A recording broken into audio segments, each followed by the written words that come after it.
Hadien jaga retreat ka balai sengi hadon Bosco Technical School Shillong, la yok ban saki ya ki Jingpynkhiah na ki Jingpang ki balabat ta ki snam, ya ki arngot ki Nonghikai ki balawan chakmat ban ai ka Jingplapat ba halor ka Jingpynkhiah ba ki la yok hakini ki lai sengi.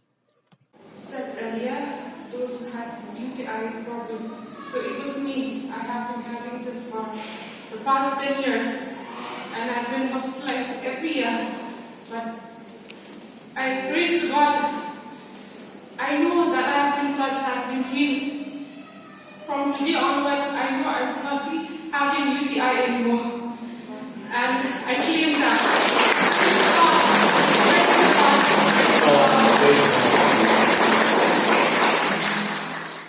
To grown-up children. Yesterday I told you that I received my healing in my knees. I've been suffering for the past 3 years with osteoarthritis. And then recently I had kind of a nerve pull because of the driving in the traffic jam.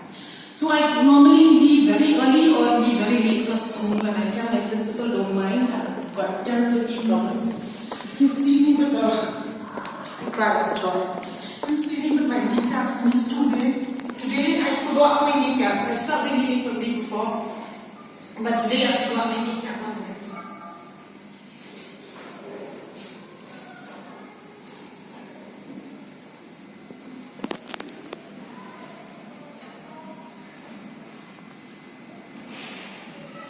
I started receiving healing from the day before yesterday, but I didn't claim it because it was still paining. It was getting better but paining. Yesterday, after confession and after the adoration, I received my full healing, but I went about my duties and responsibilities in the evening, still with my kneecap.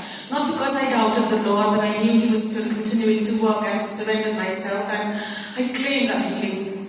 This morning, accidentally, I forgot my kneecaps, and I told my niece, Nambia, who came with me, I said, I forgot my kneecaps, but I said, I'm walking. I said, I'm not going back, I want to open the door. I walked and I praised the Lord and I thanked Him, I continued to thank Him, and as I continued to thank Him, I kneeled down and sacrificed